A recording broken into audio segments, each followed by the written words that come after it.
بسم الله الرحمن الرحيم.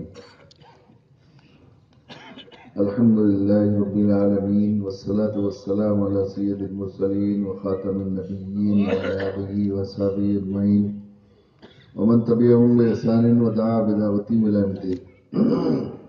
أما بعد، فأعوذ بالله من الشيطان الرجيم. بسم الله الرحمن الرحيم. كنتم خير أمة أخرجت للناس تأمرون بالمعروف وتنهون عن المنكر وتؤمنون بالله.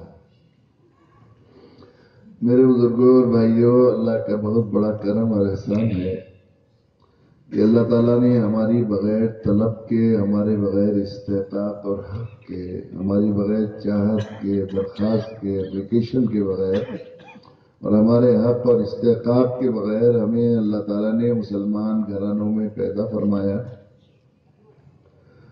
اور دین اسلام جیسا دین رحمت ہمیں عطا فرمایا،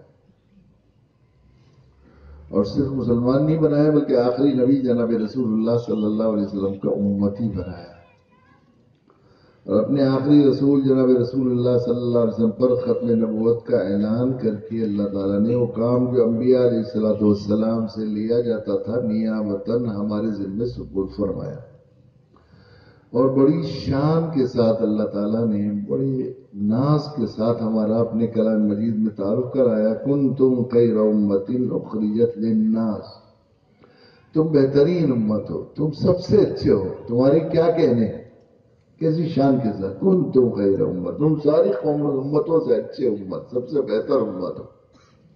خیر امت کا لقب دیا اللہ تعالیٰ نے.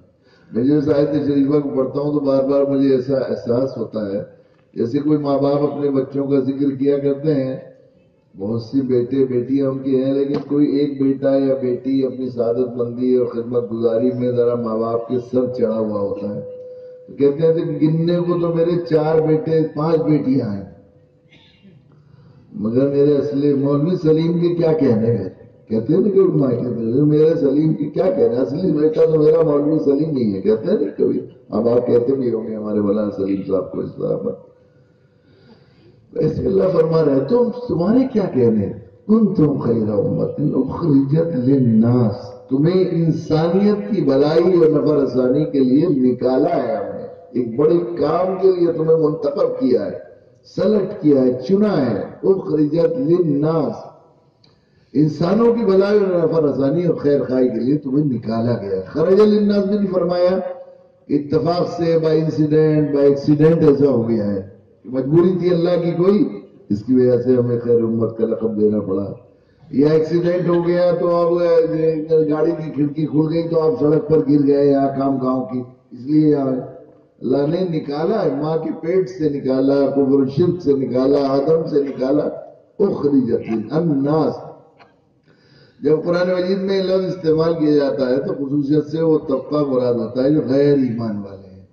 ایمان والوں کو ضمن اس میں شامل کیا جائے گا کہ وہ بھی بہرحال ناس ہے، مگر خطاب سے مراد وہاں پر قرآن میں الناس، یا ایھا الناس ھدی للناس اخرجت للناس میں وہ طبقہ خصوصیت سے مراد ہوتا ہے جو غیر ایمان والے ہیں، ان کے لیے نکالا ہے. کون سی بھلائی؟ تأمرون بالمعروف وتنہون عن المنکر، تم لوگوں کو بھلائی کا حکم دیتے ہو، لوگوں کو برائی سے روکتے ہو. علامہ طبری مشہور مفسر ہیں اور مفسرین کے امام ہیں. انہوں نے اپنی تفسیر میں اس آیت شریفہ کی تفسیر میں 2 اللہ کے نبی صلی اللہ علیہ وسلم کے فرمان اور روایتیں حضرت عبداللہ ابن عباس، حضرت ابو ہریرہ رضی اللہ تعالیٰ عنہ سے نقل کی ہیں کہ تم لوگوں کو ایمان کا حکم دیتے ہو، لوگوں کو کفر و شرک سے روکتے ہو. اس کے لیے نکالا ہے. اس لیے حضرت عبداللہ ابن عباس کا قول تفسیر عباس میں ملتا ہے کہ ایمان والوں کو ان کی ماں کے پیٹوں سے دعوت کے لیے نکالا گیا ہے. امیر المومنین حضرت عمر رضی اللہ تعالیٰ کے قول اور مفسرین نے عجیب نقل کیا ہے کہ تمہاری سرداری دعوت کی شرط کے ساتھ مشروط ہے. آج کل بہت نوجوانوں میں یہ بات سننے کو ملتی ہے اور یہ اشکال آتا ہے کہ قرآن مجید میں تو مسلمانوں کو خیر امت کہا ہے، لیکن دنیا میں جو زوحالی اور پستی امت مسلمہ کی دیکھنے کو مل رہی ہے تو سب سے اچھی امت کہا ہے؟ سب سے گئے گزرے لوگ مسلمان ہیں. اصل میں قرآن کے صحیح معنی سمجھنے کی وجہ سے ہمارے ذہنوں میں یہ اشکال آتا ہے. ہمارے نے یہ سوچ لیا ہے کہ ہر عبداللہ عبد الرحمن خیر امت ہے، یہ قرآن سے مراد نہیں. قرآن سے مراد یہ ہے کہ افسری کرو گے تو افسر کہلاؤ گے، جھاڑو لگاؤ گے تو افسر کیسے کہلاؤ گے؟ نبیوں کی نیابت کرو گے تو خیر امت کہلاؤ گے۔ نبیوں کی راہ سخیوں کی راہ، انسانیت کی نیا کی کیون ہاروں کی راہ، انسانیت کے خیر خواہوں کی راہ۔ نبی کیا کرتے ہیں؟ سب کچھ لٹا دیتے ہیں، اپنی جان بھی چل جائے، اولاد بھی لٹ جائے، عزت بھی چل جائے، وطن بھی چھٹ جائے، لیکن کیا چاہتے ہیں؟ پوری انسانیت کا بیڑا پار ہو جائے، وہ اللہ سے جڑ جائیں، اللہ کے بندے اللہ سے جڑ جائیں، کفر و شرک کی راہ چھوڑ دیں، جنت کی راہ پر لگ جائیں، جہنم سے بچ جائیں۔ یہ نبیوں کی راہ ہے، یہ سخیوں کی راہ ہے۔ تو نبیوں کی راہ چلو گے تو خیر امت کہلاؤ گے، بنیوں کی راہ چلو گے تو خیر امت کیوں کہلاؤ گے؟ بنیوں کی راہ کیا ہے؟ فقیروں کی راہ۔ بس میرا روزگار، میرا کاروبار، 1.5 بالش کا پیٹ میرا بڑھ جائے، سب کی تجوری سے میرے اکاؤنٹ یا میری تجوری میں آ جائے۔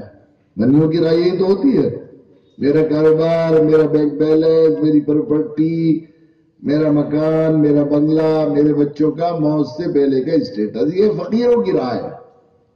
تو مانگنے والے کو کبھی عزت نہیں ہوتی، دینے والے کو عزت ہوتی ہے۔ تو بنیوں کی راہ چلو گے تو نہیں، نبیوں کی راہ چلو گے تو خیر امت کہلاؤ گے۔ یہ ہمیں منصب دیا گیا ہے اللہ تعالیٰ نے، دعوت کو۔ جمہور فقہا کے اتفاق کی امت پر سب سے پہلے عائد کیے جانے والا فریضہ دعوت۔ حضرت شاہ ولی اللہ رحمۃ اللہ نے تو عجیب بات لکھی ہے کہ اسلام میں دعوت 2 باتیں عجیب لکھی ہیں کہ دعوت محض ایک فرض نہیں ہے، فریضہ نہیں ہے اسلام میں، بلکہ دعوت ایک طرز زندگی کا نام دعوت ہے۔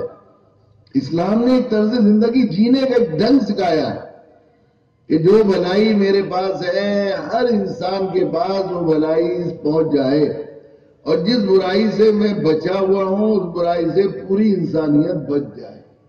اس طرز زندگی کا نام اسلام ہے۔ تو شاہ صاحب نے لکھا ہے کہ وہ نہیں ہے، یہ صرف اسلام میں ایک فریضہ کا نام دعوت نہیں بلکہ ایک طرز زندگی کا نام دعوت۔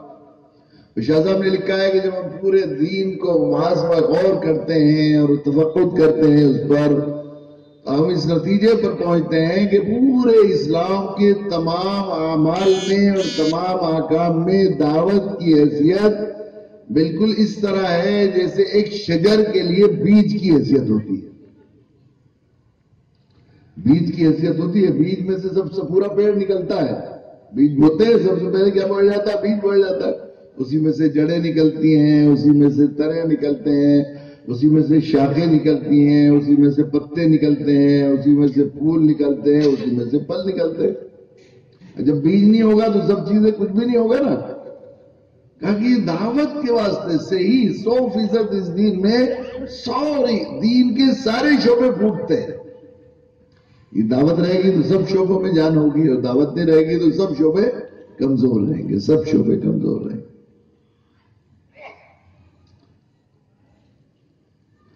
اس لیے جب تک دعوت کی امت نہیں ہوتا، دیکھیے امت مسلمہ میں جب تک دعوت کو مقصد زندگی سمجھا جاتا رہا، زندگی کے تمام شعبوں میں مسلمان ممتاز رہے،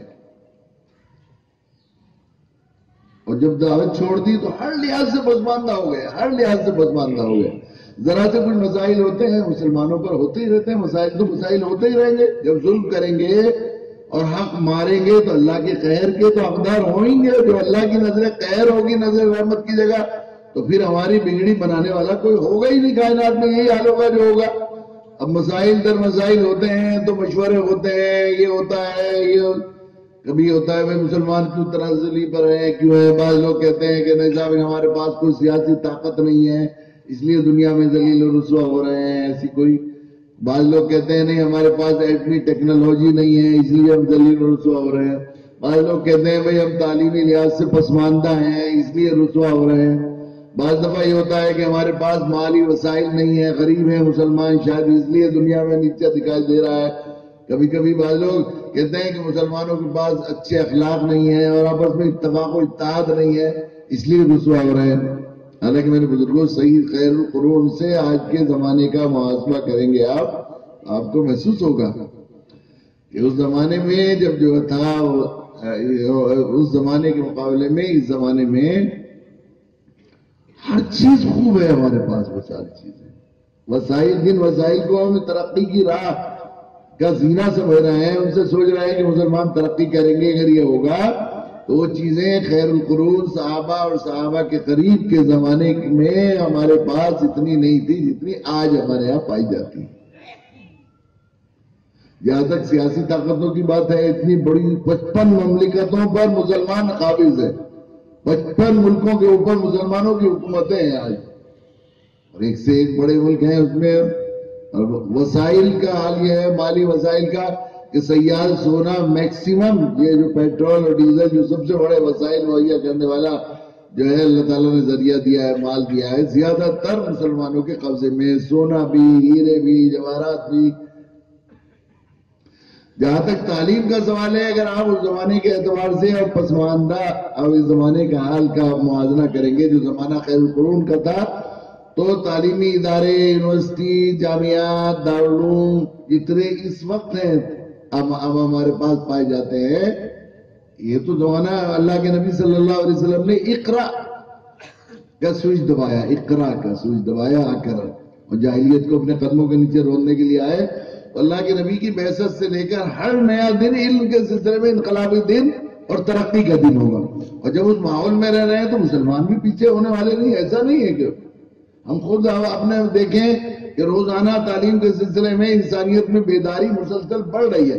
بچپن میں ہمیں یہ سننے کو نہیں ملتا تھا کہ کے جی اور نرسری اسکول کے لیے منسٹروں کی سفارشیں لگائی جائیں اور ایسی جگہ ٹرانسفر کیا جائے جہاں اچھے اسکول ہوں اور لائنوں میں لگے ہوئے ہوں فیس دینے کے لیے۔ ایسا نہیں کبھی سن۔ 8 7 10 سال کے بچے کو تو دیہاتوں میں پاجامہ بھی نہیں پہنایا جاتا تھا، اور پھر اس کے بعد پڑھتے تھے کہ ماں سوچتی تھی چڈی بھگو دے گا اور وہ ہو جائے گا تو چلو ابھی ایسے ہی کر لے گا، یہ سوچتا دیکھتے تھے دیہاتوں میں۔ اور آج ہوتا ہے کہ 3 سال سے بچے کے جو ہے داخلے کی فکر، پیدا ہونے سے پہلے ایڈمیشن کی فکر کی جاتی ہے۔ یہ صورتحال ہو گئی ہے، مسلمانوں بھی ایسا نہیں ہے۔ علم کے سلسلے میں جو ایسا نہیں ہے کہ وہ جو ہے جو اس زمانے کے اعتبار تناسب کے اعتبار سے ہمارے پاس ادارے کم ہوں۔ جہاں تک اتفاق و اتحاد کا سوال ہے تو اس زمانے میں اللہ کے نبی صلی اللہ علیہ وسلم کی دعا قبول نہیں ہوئی تھی اتفاق و اتحاد کے لیے۔ عبداللہ ابن وہی پیدا ہو گیا تھا اور اس نے نفاق اور کتنے فتنے در فتنے پیدا کر دیے تھے۔ بہت ہی غیر جانبدارانہ طور پر حقیقی معنی میں آپ اسباب کو تلاش کریں گے کہ اس زمانے میں کیوں ترقی تھی اور اس زمانے میں کیوں تنزلی ہے، تو صرف ایک چیز اس وقت تھی جو اس وقت نہیں ہے، وہ دعوت۔ اور جب دعوت تھی تو ہر چیز میں شعور تھا، ہر چیز میں ترقی تھی۔ ایک عیسائی جو ہے دنیا کا انگریزی کا بہت بڑا مصنف ہے ڈاکٹر WR ڈریپر، وہ جس طرح اردو میں غالب اور اقبال وغیرہ سمجھے جاتے ہیں سکہ رائج الوقت، اس طرح عیسائی اور یہودی دنیا کا وہ بہت مستند ترین مصنف سمجھا جاتا ہے، بلکہ ان کو سینٹ کا درجہ دے دیا ہے۔ اس کی اخلاق اور اس کی مذہبی اور اس کی جو کردار کی عظمت کی وجہ سے ان کو ایک طرح سے سینٹ کا درجہ دے دیا گیا ہے، ایسا سمجھا۔ بہت بڑے سائنسداں بھی تھے، کوئی چیز پیٹنٹ نہیں کی، انسان کی جو تحقیق کرتے تھے وہ ایسے نکال دیتے، اور پوری عیسائی دنیا اور یہودی دنیا ان کو کہتی ہے مستند ہے میرا فرمایا ہوا۔ آپ WR ڈریپر کا نام دے دیے کسی پڑھے لکھے آدمی کے سامنے تو سر جھکا لیتا ہے، وہ اتنا بڑا۔ ان کی ایک کتاب ہے، بہت ساری کتابیں ہیں، ان کی کتاب کا ترجمہ کیا ہے مولانا ظفر علی خان صاحب نے۔ مولانا ظفر علی خان صاحب اتنے بڑے آدمی تھے، ہمارے حضرت والا حضرت مولانا علی میاں نور اللہ مقدمہ جب عربوں کو جھنجھوڑا کرتے تھے کہ تم نے کیا ہو رہا ہے، دیکھو ہم اجمیوں نے ہم نے دنیا کو کیا کیا دیا، تو اقبال اور ظفر علی خان کا نام لیا کرتے تھے۔ ہندوستان نے ایسے لوگ پیدا کیے۔ مولانا ظفر علی خان صاحب کسی کتاب کا نام لے لیں تو اس کتاب کی قیمت بڑھ جاتی تھی۔ مولانا ظفر علی خان صاحب کے ہاتھ میں کوئی کتاب دیکھ لی جائے تو کتب خانوں میں وہ اتنی بکتی تھی۔ مولانا ظفر علی خان صاحب نے اس کا ترجمہ کیا ہے اردو میں، مارک ہے مذہب و سائنس، ہندوستان سے چھپی ہے وہ۔ اس میں ڈاکٹر WR ڈریپر نے بہت ہی مستند لکھا ہے، یعنی وہ کوئی عیسائی اگر دنیا کا جو اثری علوم سے واقف ہو اور وہ جانتا ہو دنیا کے مصنفین کی فہرست اور قائد چوٹی کے لکھنے والے لوگ اور مستند ترین لوگ صاحب قلم لوگوں کے، تو ڈاکٹر ڈبلیو آر ڈریپر کا نام آتے ہی وہ ایک دم بس اس کے آگے اسے کوئی اعتراض کرنے کا یا اس کی بات کو کوئی چیلنج کرنے کی سوچ بھی نہیں سکتا، اتنا بڑا آدمی ہے وہ۔ اس نے لکھا ہے کہ 8ویں صدی عیسوی تک جب تک دعوت کو مقصد بنا کر امت مسلمہ زندہ جی رہی تھی تو ہر چیز میں قائد اور امام تھی یہ امت، ہر چیز میں، اس لیے کہ بیج تھا، اس میں سے شاخیں بھی نکل رہی تھی، پھول بھی نکل رہے تھے، پھل بھی نکل رہے تھے، پتے بھی نکل رہے تھے، ہر چیز میں ترقی تھی۔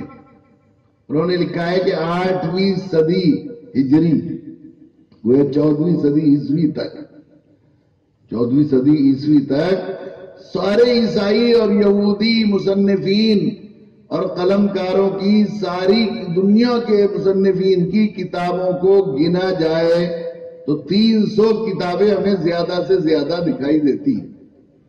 میں نہیں کہہ رہا ہوں، ان کا سکہ رائج الوقت کہتا ہے، وہ کہتا ہے 300 اگر گھر کے روزنامچوں اور دوسرے چھوٹے رسائل کو ملا لیا جائے تو کوئی مغرب کا بدنام اور عیسائیت اور یہودی مصنفین کا آخری درجے میں بئی خاں اور ثنا خاں 500 سے زیادہ کتابیں گن کر نہیں بتا سکتا۔ 14ویں صدی عیسوی سے پہلے جب سے حضرت آدم علیہ السلام پیدا ہوئے 14ویں صدی کل 500 کتابیں، اور اسی صدی میں تاتاریوں نے، منگولیوں نے علی کو ہلاکو کا چنگیز خان نے جو مسلمانوں کے کتب خانے جلائے اور دجلہ فرات کا پانی وہ ہفتوں تک کالا ہو جاتا تھا، اس کی راکھ ڈال دی جاتی تھی، تو محتاط اندازے کے مطابق وہ کتابیں جو دجلہ اور فرات میں صرف جلا کر ان کی راکھ ڈالی گئی وہ 60 لاکھ کتابیں تھی جو مسلمان مصنفین کی لکھی ہوئی تھی۔ ساری دنیا کے عیسائیوں کی کتنی؟ 500، میں نہیں کہہ رہا ہوں، ڈاکٹر ڈبلیو آر ڈریپر کہہ رہا ہے، اور مسلمانوں کی صرف دجلہ فرات میں جو جلائی گئی تھی وہ 60 لاکھ تھی، 60 لاکھ۔ اس نے لکھا ہے کہ وہ زمانے کا پوپ تھا، بینجامن کر کے اس کا نام تھا، کہ وہ جب اپنے کلیسا سے اپنے فالوور اور عقیدت مندوں میں خطاب کرنے کے لیے جایا کرتا تھا، اس کے جبے پر ہزاروں جوئیں تیرا کرتی تھی اور اس کے معتقدین اششکر کے سر دھنا کرتے تھے کہ ہمارے وہ کتنے دنیا سے بے خبر ہے کہ اپنے کپڑے صاف کرنے کی بھی ہوش نہیں ہے۔ گندگی کو مذہب سمجھا جاتا ہے۔ ڈاکٹر ڈبلیو آر ڈریپر نے انہوں نے کہا کہ جب اسپین کو فتح کیا تو ملکہ وہاں بٹھائی گئی، ملکہ کا نام بھی لکھا ہے، مجھے اس وقت یاد نہیں ہے، تو اس نے کیا کیا کہ پورے اسپین کا دورہ کیا، اور دورہ کرنے کے بعد پہلا آرڈیننس اور قانون جو نافذ کیا، اس نے کہا کہ میں پورے ملک میں جو ہے ہم لوگوں نے بڑی مشکل سے اسپین کو فتح کیا ہے دوبارہ، تو فتح کرنے کے بعد ہم اس مسلمانوں کی مذہبی تشخص، تہذیب و تمدن کو ختم کرنا چاہتے ہیں۔ میں نے پورے اسپین کا دورہ کر کے یہ بات نتیجہ نکالا ہے کہ مسلمانوں میں صفائی اور نظافت کا بہت زیادہ اہتمام اور انتظام کیا جاتا ہے، اس کے لیے ہر گھر میں ایک معیاری قسم کا غسل خانہ اور باتھ روم پایا جاتا ہے۔ اس لیے سب سے پہلے میں آرڈر جاری کرتی ہوں کہ پورے اسپین میں ایک گھر میں بھی کوئی باتھ روم غسل خانہ نہیں رہنا چاہیے، تاکہ صفائی اور نظافت کا نظام جو مسلمانوں کی تہذیب کا حصہ ہے وہ مٹا دیا جائے۔ سب سے پہلے غسل خانے نہانے کا سسٹم ختم کرایا تھا۔ یہودی اور عیسائی جاسوس جب مسلم ملکوں میں جایا کرتا تھا، ڈاکٹر ڈبلیو آر ڈریپر نے لکھا ہے، یہودی اور مسلمان جاسوس جب مسلم ملکوں میں جایا کرتے تھے تو ان کو خصوصیت سے ہدایت دی جاتی تھی کہ صاف ستھرے کپڑے پہن کر، صاف ستھرے کپڑے کچھ جوڑے ساتھ لے کر جائیں، کپڑے میلے ہرگز نہ ہونے پائیں، کہیں میلے کپڑے دیکھ کر یہودی یا عیسائی پہچان کر پکڑا نہ جائے۔ میلے کپڑے یہودی پہنتے تھے، عیسائی مسلمانوں کے یہاں میلے کپڑے پہننے کا کوئی رواج نہیں تھا۔ لکھا ہے کوئی 12 سال کی، ڈاکٹر ڈبلیو آر ڈریپر نے لکھا ہے کہ 12 سال کی عمر کا کوئی مسلمان ایسا نہیں ہوتا تھا جو لکھنا پڑھنا نہیں جانتا تھا، اور بڑے بڑے عیسائی اور یہودی فرما رواؤں اور بادشاہوں کے دستاویز آج بھی انگوٹھے لگے ہوئے عجائب خانوں میں موجود ہیں، انہیں لکھنا نہیں آتا تھا، بادشاہوں کو انگوٹھے لگائے جاتے تھے۔ انہوں نے لکھا ہے کہ جب کسی کام کو بالکل ایکوریٹ صحیح وقت پر کرنا ہوتا تھا بالکل صحیح وقت پر کرنا ہوتا تھا. تو یہودیوں عیسائیوں میں یہ اصطلاح رائج تھی، یہ بولا جاتا تھا کہ اس کام کو اسلامی وقت کے مطابق 11:45 پر یہ پروگرام شروع کیا جائے گا. صحیح وقت پر کرنا ہے تو اسلامی وقت کہلایا جاتا تھا. آج کیا کہلایا جاتا ہے؟ انگریزی وقت کے مطابق. یہ صورتحال ہے. تو جب تک دعوت تھی تو ہر چیز میں قیادت تھی، اور جب دعوت چھوڑ دی ہے تو ہر چیز میں ہم غلام ہو گئے. کوئی بھی آدمی صرف یہی چیز تھی جو خیر کو امام مالک کا مشہور اجتہاد ہے کہ امت کے بعد والے اسی راہ پر چل کر فلاح ہو سکتے ہیں جس پر چل کر پہلوں نے فلاح پائی. انہوں نے فلاح پائی انسانیت کے خیر خواہ بن کر، نبیوں کی راہ چل کر. وہ سروں پر چڑھ گئے اور ہم بنیوں کی راہ پر چل کر قدموں میں آ گئے.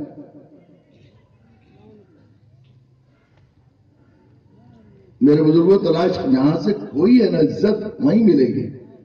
جس چیز کو چھوڑ کر کوئی ہے عزت وہی ملے گی. ہمارے والا ایک لطیفہ سنایا کرتے تھے، بڑا دل کو لگتا ہوا میرے حضرت مولانا نور اللہ مرقدہ، کہ وہ کسی شخص کو جا رہا تھا، اس کے ہاتھ میں ایک ہیرا یا شرفی تھا بڑا قیمتی، وہ گر گیا کسی جنگل میں.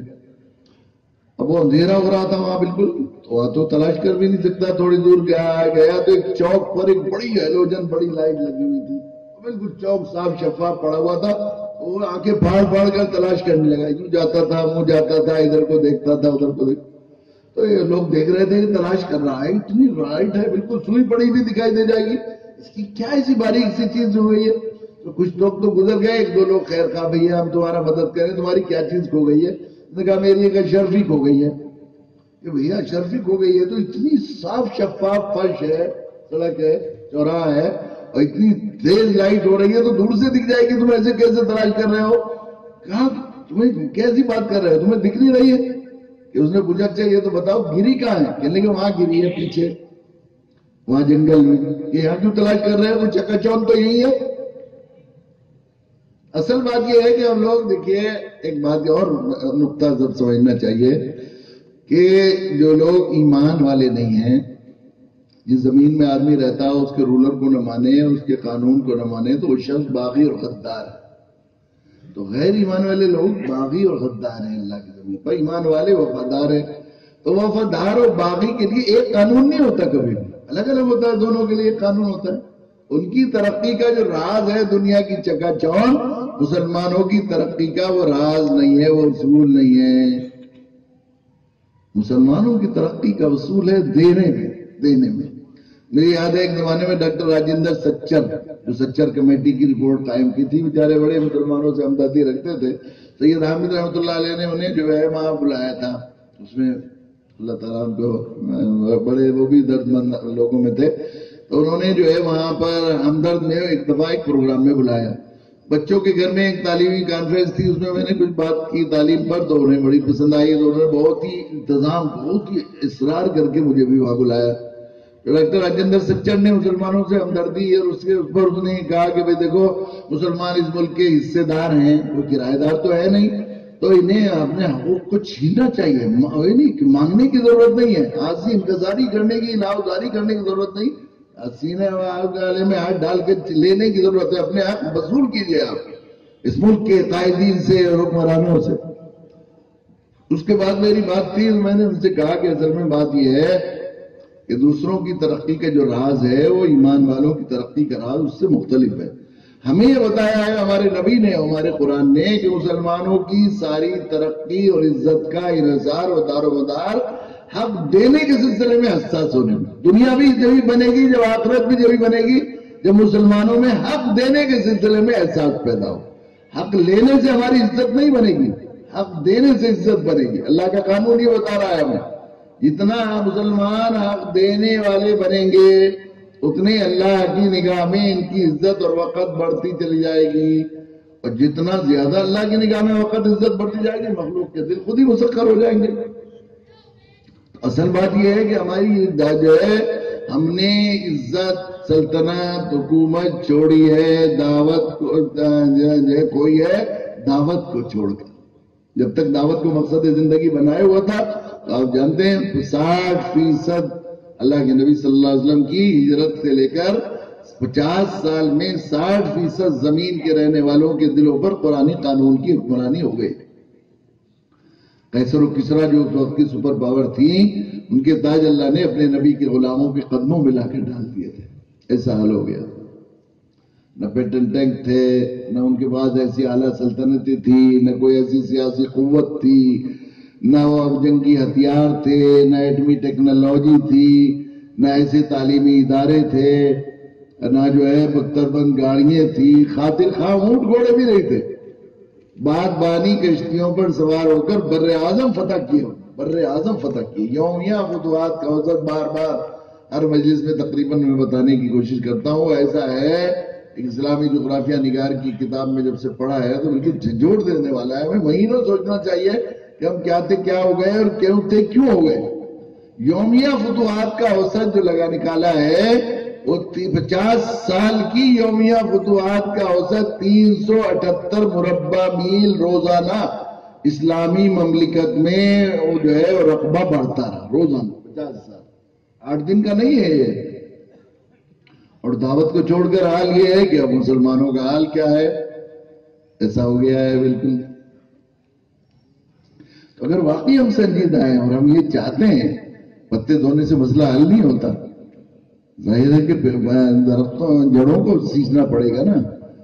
جڑیں سینچنے کے اس ترقی کی جڑیں سینچنی ہیں، اور ہمیں جو ہے ذو حالی اور پسمردگی اور ذلت اور احساس کمتری سے نکلنا ہے.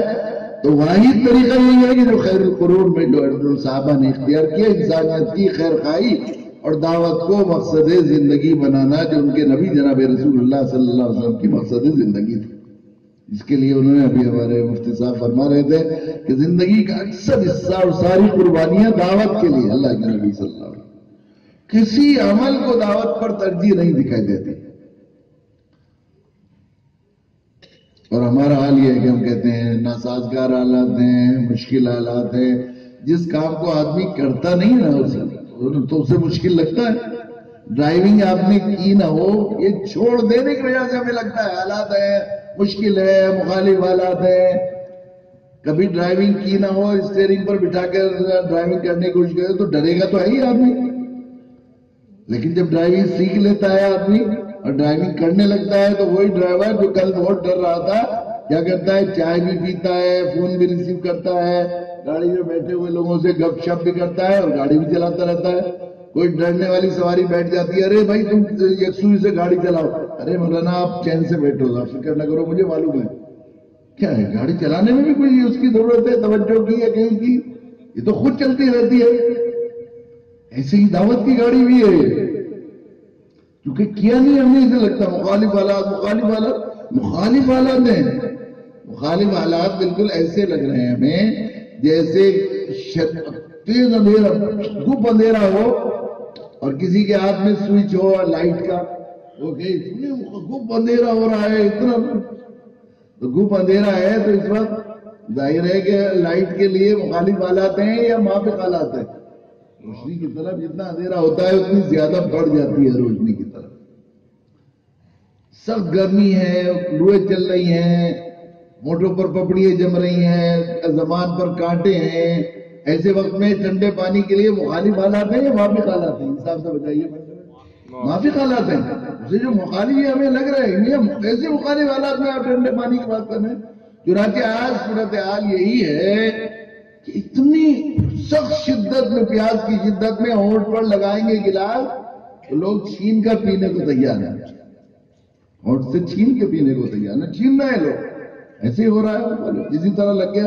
ابھی آپ نے سنا ہوگا جورم وان جو کتنا پوری مغربی میڈیا پوری دنیا کے اتنا اگنور کرتے ہیں اور نظر انداز کرتے ہیں اسلام قبول کرنے والے لوگوں کے حالات کو، مگر مجبور ہو گئے. وہ ہالینڈ کا اگر میں یہ کہوں اسے جورم وان کو کہ وہ اس زمانے کا ابو جہل یا ابو لہب تھا، اس زمانے کا ابو جہل تھا وہ یا ابو لہب بیچارہ، اس پہ پائے کا اور اسلام دشمن تھا. ایسا حال تھا اس کا. ہر اسلام مخالف تحریک جو مسلمانوں کو تڑپا دینے والی ہے اس میں اس کا حصہ تھا. ہر دعا ابھی وہ خاکوں کا جو چل رہا تھا اللہ کے نبی کے ہمیں خاکوں کا ایک کمپٹیشن قائم کرنا چاہ رہا تھا. سارے مسلمان مل کے ہوئے تھے, تڑپے ہوئے تھے, خدا خیر کرے کیا ہوگا دنیا میں. ساری طاقت مسلمان ملکوں نے اپیل کی ہالینڈ سے کہ یہ نہ ہونے دیا ہے اس سے مسلمان. وہ اسلام کے خلاف کتاب لکھ رہا تھا. وہ کسی مسلمان نے دعوت نہیں دی اسے, اسلام کے خلاف کتاب لکھ رہا تھا. وہ اسلام کے خلاف کتاب, آدھی کتاب لکھ دی اس نے کتاب کو لکھ کر یہ خیال کیا, کتاب کو پڑھا, اس نے کہا جتنے اسلام پر اعتراضات کیے جاتے ہیں وہ سارے کے سارے میں نے جواب دے دیے, اب میں تو مسلمان ہو گیا. اسلام کا اعلان کر دیا اس نے. ابو جہل بغیر کسی دعوت کے ابو جہل نام لینے نہیں دیتا تھا اسلام کا. اللہ کے نبی کو صفا ہستی سے مٹانے کے لیے کیا کچھ اس نے نہیں کیا. اور آج کا ابو جہل بغیر کسی کی دعوت کے اسلام کی مخالفت کرتے کرتے ہوٹل پر گلاس اسلام کا ملا تو گٹ گٹ پی کے اسلام کا اعلان کرتا ہے. ہم کہہ رہے ہیں مخالف حالات ہیں. بار بار سنا گیا تو چند سال پہلے میرے جانا ہوا وہاں جو ہے حرم شریفین حج کے پر, تو وہاں جلدی مجھے واپس آنا تھا. 13 یا 14 ذی الحجہ کو ہم لوگ مدینہ منورہ پہنچے. روزہ طر پر سلام کر کے میں نکل رہا تھا, تو وہاں ایک نوجوان عالم ہے جامعہ عمر آباد دارالسلام عمر آباد سے فارغ ہیں. وہ ائمہ حرمین کے مندوب ہیں. جو وی آئی پی مہمان آتے ہیں انہیں مدینہ کے اماموں سے اور مؤذنین سے ملاتے ہیں. جنت البقیع میں ایک ادارے کا دفتر ہے, وہاں ایک بہت خوبصورت ایک ہال ہے, اس میں بٹھاتے ہیں, کچھ کھجورے وغیرہ گفٹ کرتے ہیں, لوگوں سے ملاقات کراتے ہیں. وہ مل گئے, جانتے ہیں, ان سے انہوں نے آواز دی کلیم صاحب آئیے ایک آدمی کو آپ سے ملوائیں گے. ایک خچخچی داڑھی والا گورا آدمی جو مجھے لگ رہا تھا کہ نیا مسلمان ہے وہ تھا. ان کے ساتھ توپ پہنے ہوئے, آنکھیں بالکل ابلی ہوئی اور یہاں تک پورا کرتا بھیگا ہوا. تو انہوں نے ملاقات کی. سلام کون ہے, کیا ہے ان کا تعارف ہے؟ یحییٰ جیمز ہے. میں نے کہا اچھا وہ جو سوئٹزرلینڈ والے یحییٰ جیمز کہہ رہے ہیں. ہاں, میں نے ان کا پہلے پڑھا تھا انٹرنیٹ پر. یہ وہ شخص ہے جنہوں نے فتنہ فلم کی سب سے زیادہ مارکیٹنگ کی. یہ وہ شخص ہیں اللہ کے نبی کے ڈینمارک والے کارٹون سب سے زیادہ بار بار اپنے اخبار اور میگزین اخبار ٹیلی گراف اور اپنے میگزین میں بار بار چھپا ہے. یہ وہ شخص ہیں جنہوں نے وہاں کی سپریم کورٹ میں ایک مقدمہ دائر کیا کہ سوئٹزرلینڈ ایک سیکولر ملک ہے, یہاں پر مسجدوں پر تو پابندی نہیں لگائی جا سکتی, لیکن مسجدوں کے بنتے ہوئے مسلسل مینار جو ہیں یہ مسجدوں کی خوبصورتی کو درہم برہم کر رہے ہیں, اس لیے اسے جو ہے پابندی لگائی جائے, مینار نہ بنائے جائے. انہوں نے اسلام قبول کیا تھا چند سال پہلے, 5-6 سال پہلے اسلام قبول کیا. تو ان کا کمنٹ میں نے نیٹ پر دیکھا تھا. انہوں نے لکھا تھا کہ میں اپنے اللہ سے, اپنے رسول سے, تمام مسلمانوں سے دل کی گہرائی سے معافی مانگتا ہوں کہ میں اپنے خدا کے گھر کی شان, مسجد کے میناروں کو اور ملک کی بدصورتی کہتا رہا اور اپنے ایسے محسن نبی کی شان میں گھناؤنی حرکت کرتا رہا. مگر میں یہ کہنے سے نہیں چوک سکتا کہ میری اس گھناؤنی حرکت کے ذمہ دار مجھ سے زیادہ وہ مسلمان ہیں جنہوں نے میرے اللہ سے مجھے دور رکھا, میرے اللہ سے میرا تعارف نہیں کرایا, اور میرے اللہ کا مجھ سے تعارف نہیں کرایا, اور میرے نبی سے مجھے دور رکھا. مسلمان اس کا ذمہ دار. اب یہ حال تھا کہ وہ وہاں جو وی آئی پی مہمان جاتے ہیں تو ان کو کیا کرتے ہیں, طواف بھی کرایا جاتا ہے, روزہ اختر پر سلام کے لیے پولیس جاتی ہے, جگہ خالی کر کے سلام پیش کرایا جاتا ہے. تو جیسے فورس لے کر وہاں پہنچے تو انہوں نے کہا بابو سلام پر, تو کہنے لگے نہیں میں تو آپ امتی کی طرح جاؤں گا. پولیس والوں کو انہوں نے باہر ہی چھوڑ دی. وہاں پہنچے تو بتا رہے تھے, پرویز صاحب نے مجھے بتایا کہ ایسا جب وہ وہاں تو متوج اور وہ پولیس والے آگے چلو بس سلام پڑھو, چلو کرتے رہتے ہیں نا, وہاں بھیڑ جمع نہ ہو جائے. تو ان کو آگے کرنے لگے تو میں نے ان سے کہا کہ یہ بادشاہی مہمان ہیں, ان کو اطمینان سے جو ہے سلام پیش کرنے دو. تو یہ آدھے گھنٹے تک ہچکیوں سے روتے رہے, اسی میں آنکھیں ابل گئی, پورا آنسوؤں سے بھیگ گیا.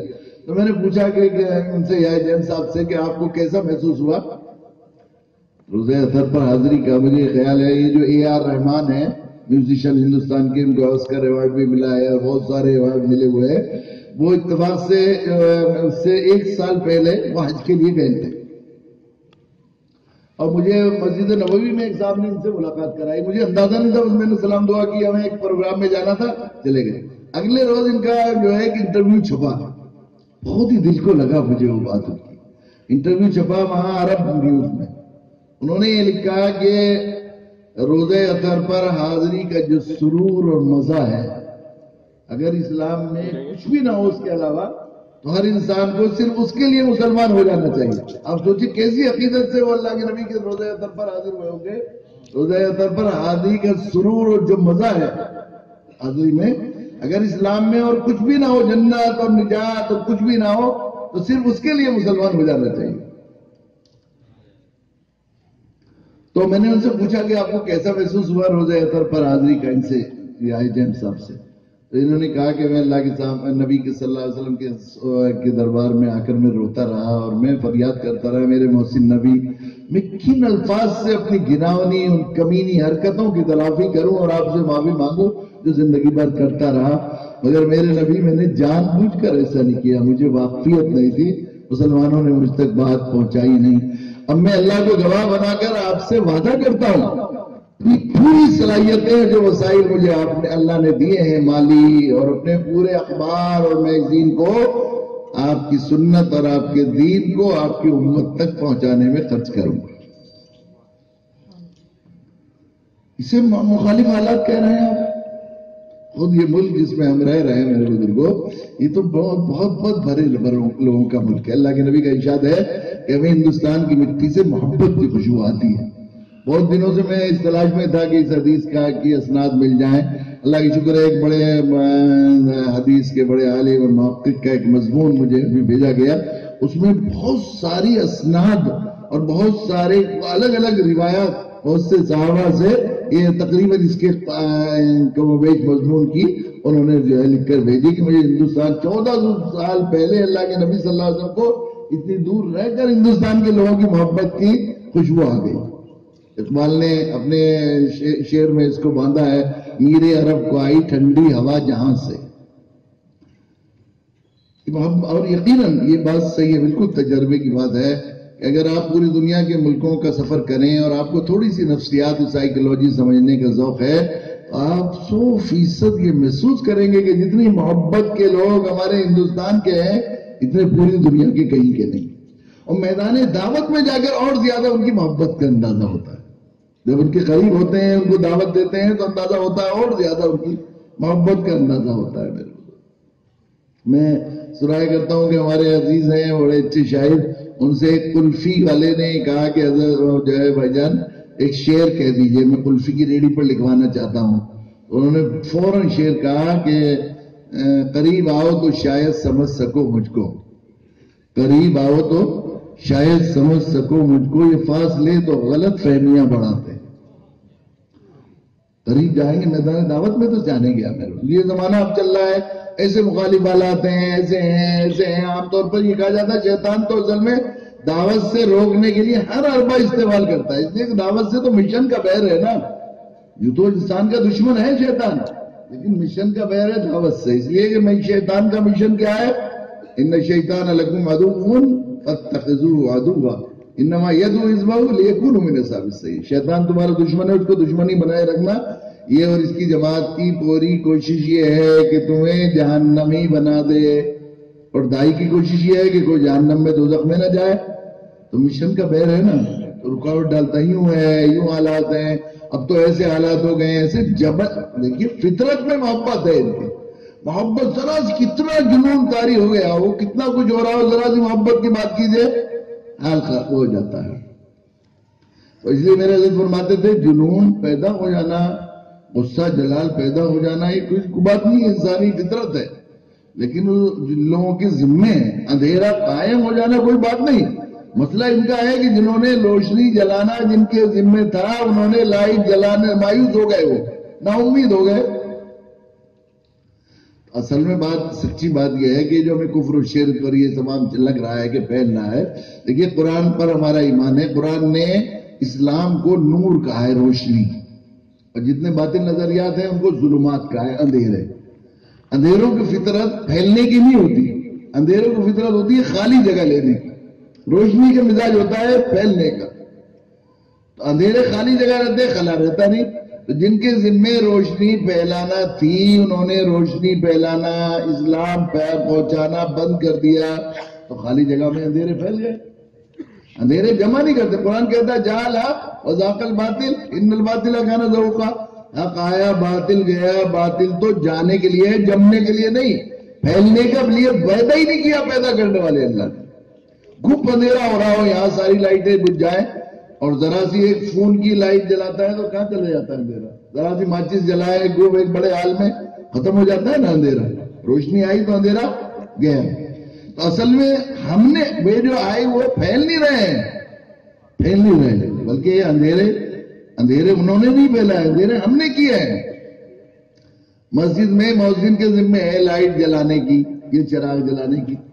اب اندھیرا ہو رہا ہے تو کیا کہیں گے، میاں ملا جی کیوں اندھیرا کر رکھا ہے؟ اندھیرا کر نہیں رکھا انہوں نے، روشنی نہیں جلائی انہوں نے، اندھیرا پھیلا. ہمیں ذمہ تھا اسلام پھیلانا، ہم نے اسلام پھیلایا نہیں تو خلا میں جگہ ہو گئی. یہ بات ہے، یہ صورتحال ہے. ورنہ یہ جو قوم ہے ہندوستان کی قوم، ان کی فطرت میں محبت ہے. نفرت جہاں تک لڑائی کی بات ہے، جھگڑے کی بات ہے، یہ قتل عام ہو جاتے ہیں، یہ ہو جاتے ہیں، تو حقیقی ایک خونی رشتے کے بھائیوں میں ہو جاتے ہیں جو ایک ہی مذہب کے ماننے والے. جنگ عظیم جتنی بڑی جنگیں دنیا میں ہوئی ہیں وہ زیادہ تر ایک مسلک کے ماننے، دونوں جنگ عظیم ایک مسلک کے لوگوں کے بیچ میں ہوئی ہیں. مذہب بھی نہیں، دونوں. یہ نہیں تھا کہ وہ کیتھولک تھے یا پروٹسٹنٹ تھے، ایسا بھی نہیں ہوا. ابھی ہندوستان میں بھی پچھلے دنوں ایک سروے آیا تھا کہ جتنے مقدمات سول کے اور کرمنل کے ہیں، قتل عام کے، جھگڑے کے جو بھی، اور پراپرٹی قبضہ کرنے کے، ان میں 70% خونی رشتے کے عزیزوں کے باہم مشاجرات ہوتے ہیں. اس میں کہاں دوسرے مذہب والے ہوتے ہیں کہ جناب ہندو مسلم منافرت پھیل رہی ہے، اور یوں ہو رہا ہے، یوں ہو رہا ہے، یوں ہو رہا ہے. یہ سب کہتے ہیں نا تو شیطان نے دعوت سے روکنے کے لیے بنا لیا.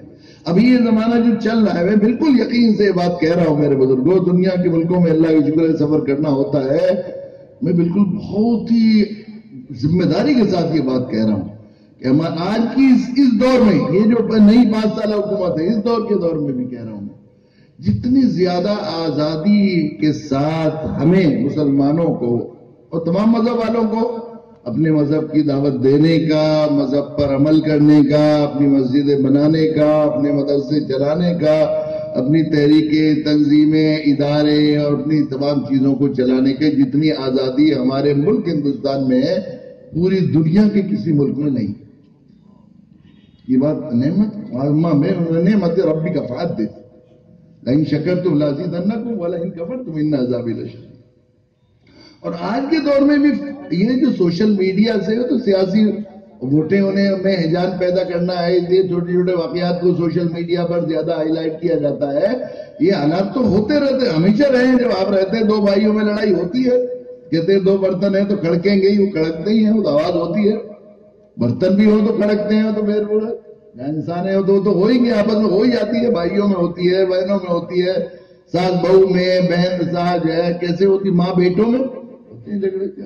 ابھی آیا اس میں نیو فرینڈز کالونی میں پچھلے دنوں آیا کہ 5 ماؤں نے اپنے بیٹوں کو قتل کرا دیا پراپرٹی کے چکر میں، الگ الگ. نہیں صرف ایک نیو فرینڈز کالونی میں 5 ماؤں نے اپنے بیٹوں کو پراپرٹی پر قبضہ کروانے کے لیے قتل کرا دیا. بیٹی کو چاہتی تھی ایک ماں، بیٹا قبضہ کرنے دینا نہیں چاہتا تھا، اس پر قتل کرا دیا. اس طرح ہوتا رہا. یہ تو ہوتا ہے. صحیح بات یہ ہے کہ ایسی محبت بڑی قوم ہے کہ محبت کے سامنے آج کے دور میں بھی ہے، آج بھی اس زمانے میں بھی حال ہے، اتنے حالات ہیں. ابھی ہمارے یہاں اس دور میں باقاعدہ فسادات زیادہ نہیں ہوئے، آپ کو معلوم ہے یہ بات، یہ کہتے ہیں اور ہمیں اس کی کہنا وہ کرنا چاہیے. واقعات ویسے وہ اس کو فسادات کہتے ہیں، فساد جس کو کہتے ہیں. 2 فساد ہوئے اس مدت میں، ایک آسنسول کا فساد ہوا اور ایک کاس گنج کا فساد ہوا. آپ جانتے ہیں کاس گنج میں 26 جنوری کو فساد ہوا تھا، آپ کو علم ہے.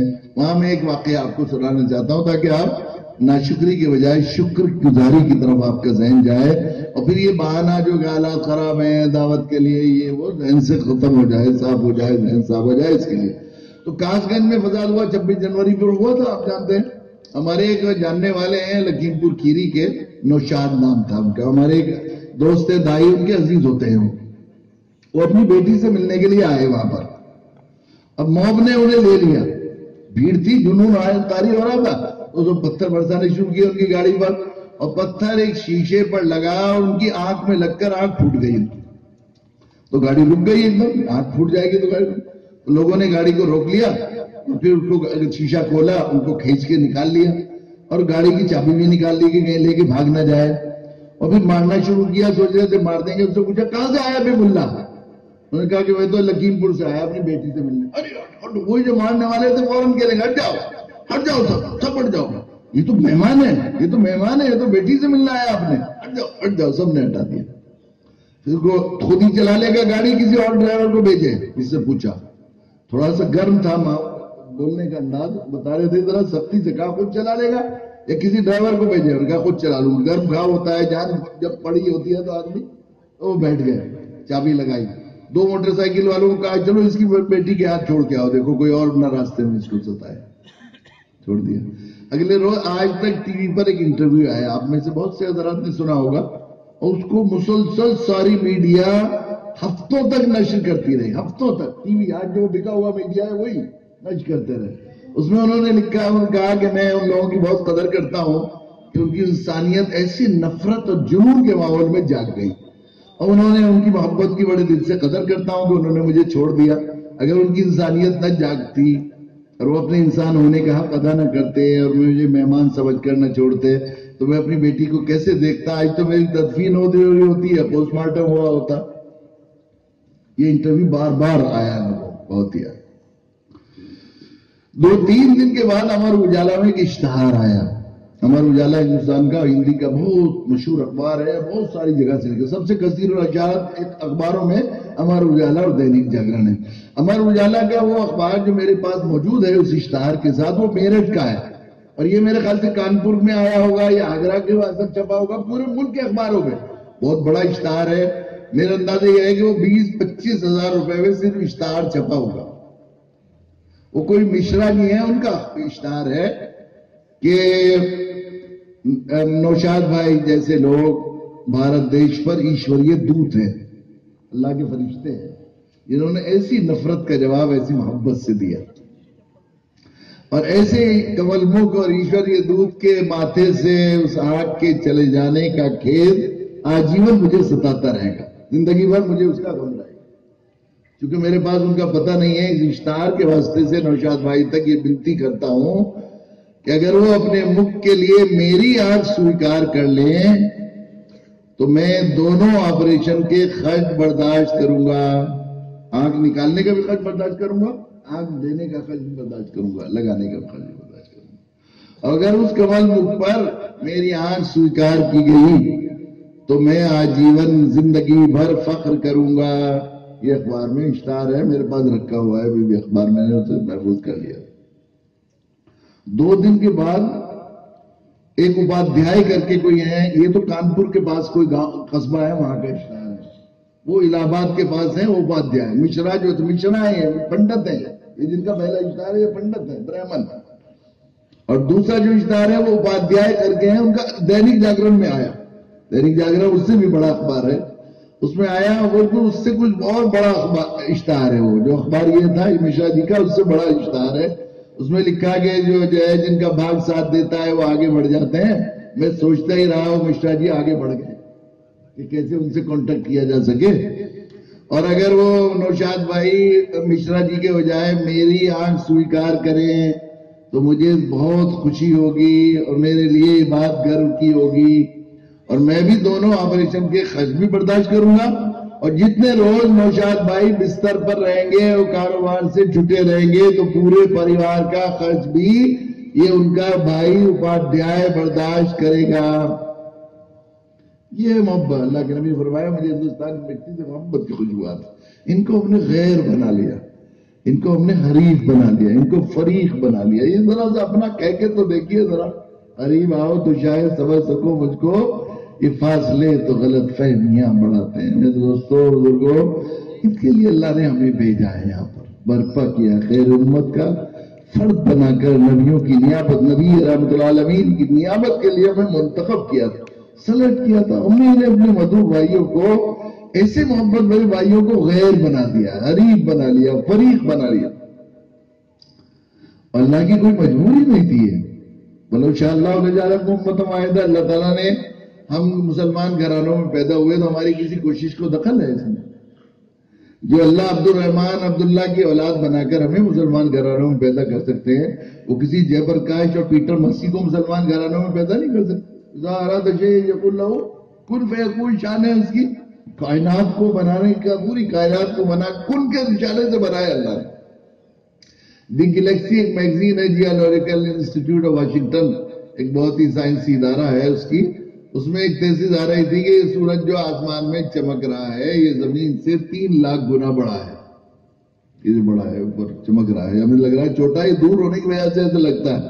یہ ہماری زمین سے 3 لاکھ گنا بڑا ہے، اور اس سے سینکڑوں گنا بڑے بھی سورج ہیں، ہزاروں گنا بڑے بھی سورج ہیں، لاکھوں گنا بڑے بھی سورج ہیں، کروڑوں گنا بڑے بھی بہت انگنت سورج ہیں، کروڑوں گنا بڑے. اور ایک چیز جو کروڑوں گنا بڑے سورج ہیں اگر ان کو گنا جائے اور کاؤنٹ کیا جائے اس طرح پر 1 2 3 4، تو ان کا خیال یہ تھا کہ 2 بلین ایئر میں، 2 بلین ایئر کا مطلب 20,000 کروڑ سال میں وہ گنے جائیں گے سورج. جو کروڑوں گنا بڑے ہیں وہ 20,000 کروڑ سال میں، 20,000 نہیں 20,000 کروڑ سال میں وہ گنے جائیں گے. یہ سارے سورج بنانے میں اللہ نے نہ کوئی کارخانہ لگایا، نہ گاؤں سے کاریگروں کی بھرتی کی، نہ یہاں کی کسی ٹھیکیدار سے را میٹیریل کا ٹھیکہ ہوا. کیا کیا اللہ نے بنانے کے لیے؟ کیا کیا؟ اذا اراد شیئا ان یقول لہ کن فیکون.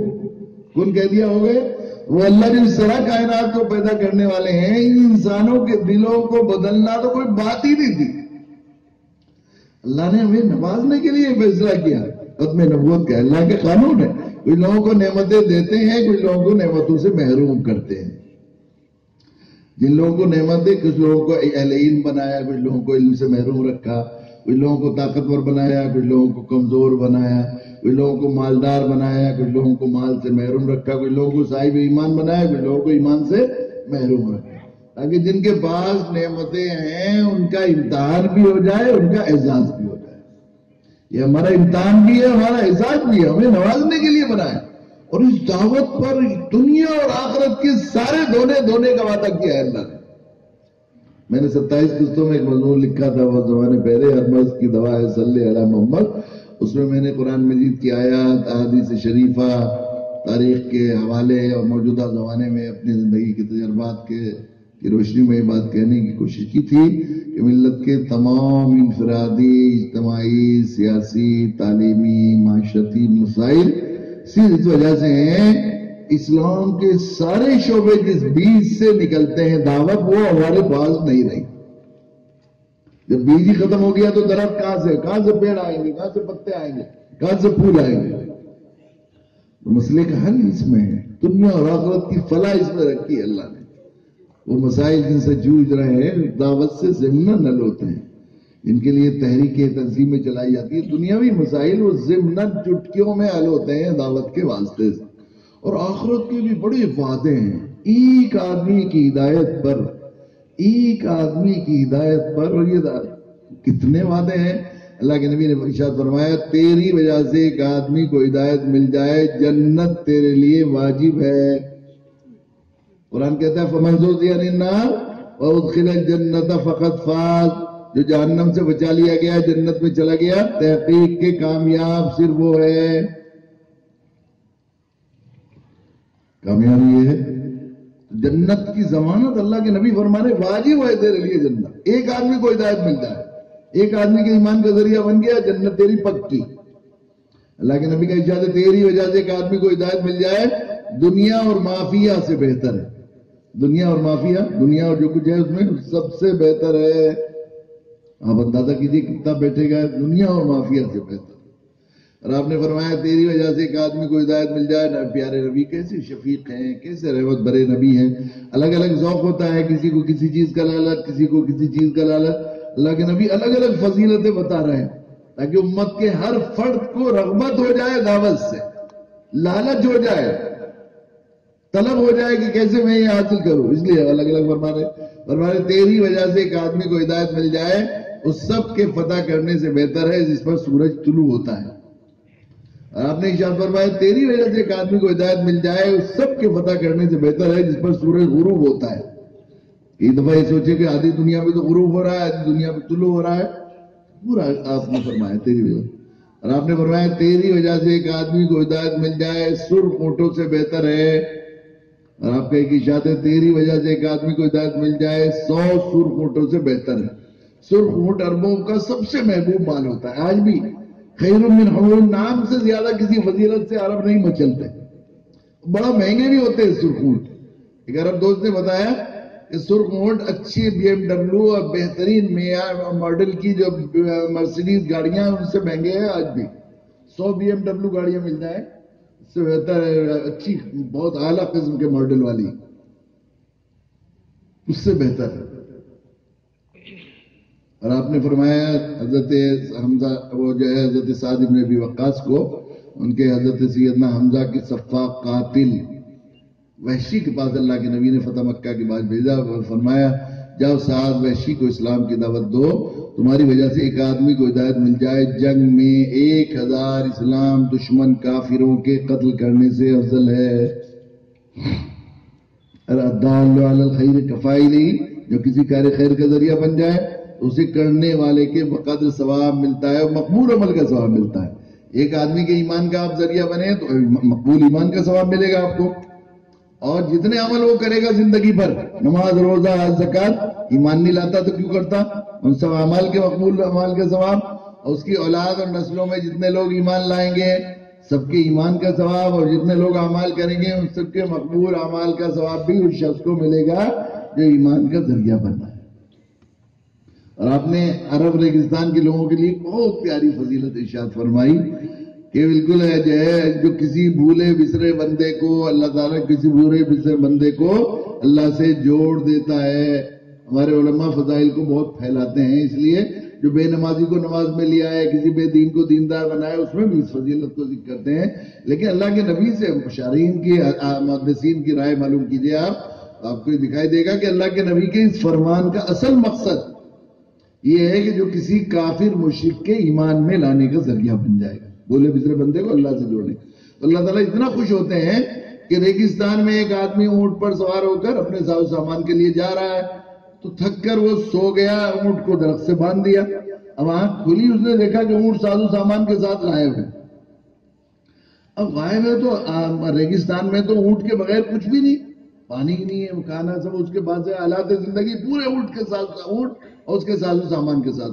وہ ڈھونڈتا رہا نہیں ملے، اور رات ہونے لگی تو اس نے سوچا بگیرے اور شیر مجھے کھا جائیں گے درندے، اور یہاں میں ایک قدم چل بھی نہیں سکتا. اپنی زندگی سے مایوس ہو گیا، اور بہت ہی مایوسی کے حالات میں اس طرح کھڑا ہوا تھا. اچانک اس نے دیکھا کہ اونٹ ساز و سامان کے ساتھ اس کے سامنے آ گیا. تو جب اس طرح ساز و سامان کے ساتھ اونٹ مل جائے گا تو ہوش آواز تو رہیں گے نہیں اس کے. اللہ کے شکر ادا کرنے کے لیے پیارے نبی نے کیسی پیاری بات فرمائی کہ شکر ادا کرنے کے لیے وہ کہہ رہا ہے اللہ تو میرا رب میں تیرا بندہ. کہنا تو یہ چاہ رہا ہے لیکن زبان سے نکل رہا ہے اللہ تو میرا بندہ میں تیرا رب. جیسے یہ بندہ خوش ہو رہا ہے اس سے زیادہ اللہ اس بندے سے خوش ہوتے ہیں جو کسی بھولے بسرے بندے کو جو ہے اللہ سے ملا دیتا. اللہ کے نبی صلی اللہ علیہ وسلم کا ارشاد ہے تیری وجہ سے ایک آدمی کو ہدایت مل جائے تیری نجات کے لیے کافی ہے. نجاتی کے لیے تو سب کچھ کر رہے ہیں ہم، روزہ نماز حج زکوٰۃ ساری قربانیاں ساری محنتیں اس لیے کر رہے ہیں، نجات کے لیے کر رہے ہیں. تیری وجہ سے ایک آدمی کو ہدایت مل جائے تیری نجات کے لیے کافی ہے. ایک آدمی کی ہدایت اتنی قیمتی چیز ہے. تو کہتے ہیں یوں ہو جائے یوں ہو جائے یوں ہو جائے. اس لیے میں آج کیا کرتا ہوں اگر واقعی ہم دین کو صحیح پس منظر میں سمجھتے ہیں اور اللہ کے جو وعدے ہیں اور اللہ نے جو ہمیں بتایا یہ دنیا عارضی سرائے ہے اور مرنے کے بعد کی زندگی حقیقی، وہاں کی نجات وہاں کی جنت یہ اصل کامیابی ہے. اگر اس پر ہمارا یقین ہے تو ایک آدمی کی حالات آنا تو بہت چھوٹی سی بات ہے. ایک آدمی ساری دنیا کے مسلمانوں کی جانیں ختم ہو جائیں، سارے مسلمانوں کی، اور سارے مسلمانوں کی عزتیں لٹ جائیں، اور سارے مسلمانوں کے اولاد اور خاندان لٹ جائیں، اور سارے مسلمانوں کے مال ختم ہو جائیں، لٹ کر ایک آدمی کی ہدایت کا ذریعہ بن جائے تو سستا سودا ہے کہ سب کی نجات کا مسئلہ حل ہو جائے گا. سب کچھ لٹ کر نجات مل جائے تو سستا ہے نا. یہ تو آپ کو اتنا تو آپ سمجھتے ہیں. اللہ کا قاعدہ یہ ہے کہ ایک آدمی مسجد بنائے گا تو اس کو بھی ایک جنت کا محل ملے گا، اور 100 آدمی اور 1000 آدمی مل کر بنائیں گے تو سب کو جنت کا محل ملے گا، ایک میں سے نہیں بانٹیں گے اللہ تعالیٰ. وہاں ایسا بخل نہیں ہوتا، الگ الگ محل ملے گا 1000 کو. تو جب سب کے ذریعے نجات بن ایک آدمی ہدایت یاب ہوا، سب کی نجات کا مسئلہ حل ہو جائے. سستا ہے، ساری جانیں چلی جائیں، اور کچھ ہوتا نہیں ہے تو سب شیطانی وسوسے ہیں، یوں حالات آتے ہیں، یوں آتے ہیں. اور میرے بزرگوں یہ کوئی نفلی کام بھی نہیں ہے. جمہور فقہاء کا اتفاق ہے کہ اس امت پر سب سے پہلے عائد ہونے والا فریضہ دعوت ہے، اور یہ ہمارا منصبی فریضہ ہے، اور فرض کا ترک بالاجماع حرام ہے. اور یہ حقوق اللہ نہیں کا فریضہ نہیں، حقوق العباد کا فریضہ ہے، جو عام توبہ اللہ توبہ گڑ گڑانے سے معاف نہیں ہوگا، یا ادا کرنے ہی سے ادا ہوگا. اس لیے نہ کرنے پر وعیدیں بھی بہت سی ہیں. دنیا کی جو سزائیں اللہ کے نبی صلی اللہ علیہ وسلم نے دعوت کو چھوڑنے پر کہی ہیں، وہ ہم سب سزائیں بھگت رہے ہیں. دعوت کو چھوڑنے پر ایک سزا اللہ کے نبی نے فرمائی کہ اللہ تعالیٰ ایسی ذلت مسلط کریں گے، ساری کائنات کی طاقتیں مل کر اس ذلت کو نکالنا چاہیں، اس سے نکالنا چاہیں تو نکال نہیں سکیں. اس لیے حضرت مولانا یوسف صاحب نور اللہ مقدم فرمایا کرتے تھے کہ پوری دنیا میں ایک بھی بے دین نہ رہے، سب آدمی متقی اور پرہیزگار ہو جائے. کافی مشرک ہونا تو بات کی بات ہے. اس وقت بھی امت دعوت کے عمل کو چھوڑے گی تو ایسی ذلت سوار ہوگی اس پر، ساری کائنات کی طاقتیں اسے اس ذلت سے نکال نہیں سکیں. ظالم حاکم مسلط کر دیے جائیں گے، مقبول بندوں کی دعائیں قبول نہیں ہوں گی، اور جو ہے وہ قانون سخت کر دیا جائے گا، آفتیں در آفتیں ٹوٹ پڑیں گی وغیرہ وغیرہ، وہ ساری سزا. اور آخرت کی جو سزائیں ہیں وہ بھی ہمیں بھگتنی پڑے گی اگر ہم نے نہیں. ایک وعید کے الفاظ اکثر میں سنایا کرتا ہوں. طبقات ابن سعد نے، سیرت ابن اسحاق نے اور سیرت ابن ہشام نے اللہ کے نبی کا صلح حدیبیہ کی واپسی پر مدینہ منورہ میں آپ تشریف لائے تو لوگوں نے بستر کھولا بھی نہیں تھے، سب کو جمع فرمایا اور ایک خطبہ دیا. اس خطبے میں آپ نے آخر میں یہ بات فرمائی، لوگوں میں پوری انسانیت کے لیے اللہ کا رسول بنا کر بھیجا گیا ہوں تاکہ توحید کا پیغام ایک ایک گھر ایک ایک انسان تک پہنچا دوں، اور کوئی نفس اور کوئی گھر توحید کے اس کلمے کے پیغام سے محروم نہ رہے. اور آخری 2 جملے اس مجلس کا سبق سمجھ کر یاد کر لیجئے، غور سے سن لیجئے، یاد کر کے لے جائیے. آپ نے فرمایا خبردار تمہاری زندگی اس دین کو ان لوگوں تک پہنچانے کے لیے وقف ہونی چاہیے جن تک نہیں پہنچا ہے. خبردار تمہاری زندگی اس دین کو ان لوگوں تک پہنچانے کے لیے وقف ہونی چاہیے جن تک نہیں پہنچا ہے. یہ نہیں کہ کبھی کبھی ہفتے میں چلے گئے اور فیلڈ ورک کر لیا یا کسی کو کتاب دے دی اسٹیشن پر ساری زندگی کارگزاری سناتے رہے. خبردار تمہاری زندگی اس دین کو ان لوگوں تک پہنچانے کے لیے وقت ہونی چاہیے جن تک نہیں پہنچا ہے. اور آخری جملہ دل کے کانوں سے سن لیجئے، فرمایا کہ جان لو کہ اللہ کی جنت ان لوگوں پر حرام کر دی گئی ہے، ان لوگوں کے لیے نو انٹری کا بورڈ لگا ہوا ہے. اور اللہ کی حکومت ہے، دنیا کی حکومت میں تو پیسے ویسے دے کے خوشامد کر کے نو انٹری میں نکل جاتے ہیں، وہاں نو انٹری ہٹنے والی نہیں ہے. جان لو کہ اللہ کی جنت ان لوگوں پر حرام کر دی گئی ہے جو لوگوں سے معاملات میں لین دین تو کرتے ہیں مگر ان تک دین نہیں پہنچاتے. ان کو سودا دیتے ہیں، ان سے دودھ خریدتے ہیں، ان سے سبزی خریدتے ہیں، ان سے اخبار خریدتے ہیں، ان کے بنے ہوئے مائکوں میں تقریر کرتے ہیں، بنے ہوئے فون استعمال کرتے ہیں، بنے ہوئے پنکھوں کے مسجد میں ہوا کھاتے ہیں. ان کی جو ہے ریٹیلر ہے، ان کے تھوک وکریتا ہیں، ان کے ڈاکٹر ہیں، ان کے مریض ہیں، ان کے پارٹنر ہیں، بزنس پارٹنر ہیں، پڑوسی ہیں جو لوگوں سے لین دین تو کرتے ہیں ان تک دین نہیں پہنچاتے. اس لیے میرے بزرگوں بہت سی باتیں سنیں، ایک کان سے سن کر دوسرے کان سے نکال دینے سے بہتر یہ ہے کہ جو سنا جائے اسے پلہ گرا باندھ لیا جائے اور اس پر عمل کی کوشش کی جائے.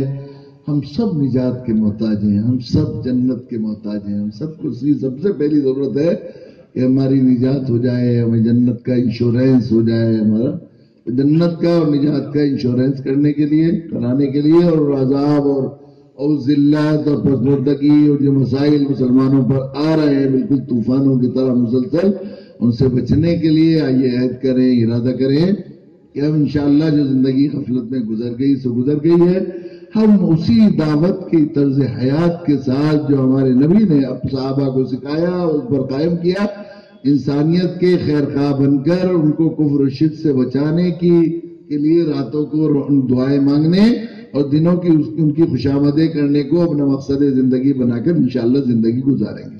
کریں گے انشاءاللہ؟ کون کون کرے گا؟ ہاتھ اٹھائیں. سب کریں گے انشاءاللہ. کیسے؟ خواب میں کریں گے، تصور میں کریں گے دعوت کا کام.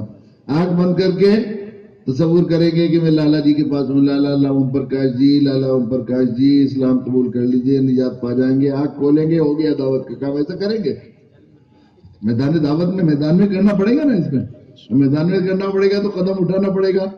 تو پہلے قدم کے طور پر نیت کیجئے کہ میں کسی ایک آدمی کو نجات کا انشورنس کرانا ہے اور جنت کا انشورنس کرانا ہے. انشورنس کا زمانہ ہے آج کل، ہو رہا ہے نا، یہ انشورنس وہ انشورنس وہ انشورنس.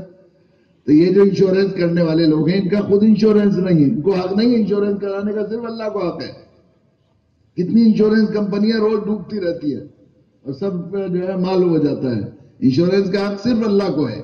اور نبی جیسا سچا مارکیٹنگ کرنے والا کون ہو سکتا ہے؟ صادق الامین دشمنوں نے جنہیں کہا. تو جنت کا اور نجات کا انشورنس کرنے کے لیے پہلے قدم کے طور پر نیت کیجئے کہ میں انشاءاللہ فلاں اپنے ساتھی، اپنے بھائی، خونی رشتے کے بھائی، نبی کے امتی، رب کے بندے کو جو میری پڑوس میں رہتا ہے، میرے یہاں اخبار بیچنے لینے آتا ہے یا ہمارے یہاں کام کرتا ہے، میرا ساتھی ہے، بزنس پارٹنر ہے، جو جتنا قریبی ہے اس کا حق ہے. پہلے قدم کی نیت کی. پہلا قدم تو اٹھانا پڑے گا جب جانا ہے آپ کو. تو پہلے قدم میں نیت کیجئے میں اپنے اس بھائی کو کے اوپر پوری کوشش کر کے اس کو ایمان میں لا کر اپنی جنت کا اور نجات کا انشورنس کراؤں گا. اور اتنا آسان ہے حالات میرے بزرگوں. میں اپنے زندگی کے اس دعوتی تجربے کی بنیاد پر یہ بات کہہ رہا ہوں. ایک خاندانی مسلمان کو 3 دن کے لیے نقد تشکیل کر کے جماعت میں نکالنا 100 درجہ گنا اس سے مشکل ہے کہ کسی خاندانی غیر ایمان والے کو قبر حشر کی باتیں دے کر کلمہ پڑھوانے کی ترغیب دے کر اسے ایمان میں داخل کرنے کے مقابلے میں. جب آپ میدان میں جائیں گے تو آپ کو اندازہ ہوگا کتنی آسان ہے، کتنی دنیا میں پیاس ہے، کیسے طلب بڑی ہوئی ہے، کیسے بے چین ہو جاتے ہیں، کیسے تڑپ جاتے ہیں اور کتنی قدر کرتے ہیں.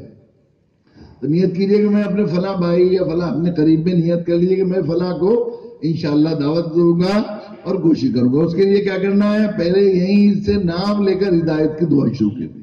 یہ نام لے کر ہدایت کی دعا کرنا اللہ کے نبی کی ایسی سنت ہے جو بالکل متروک ہو گئی خواص امت میں بھی. بزرگوں کی دعائیں اب تو انٹرنیٹ پر موجود ہیں.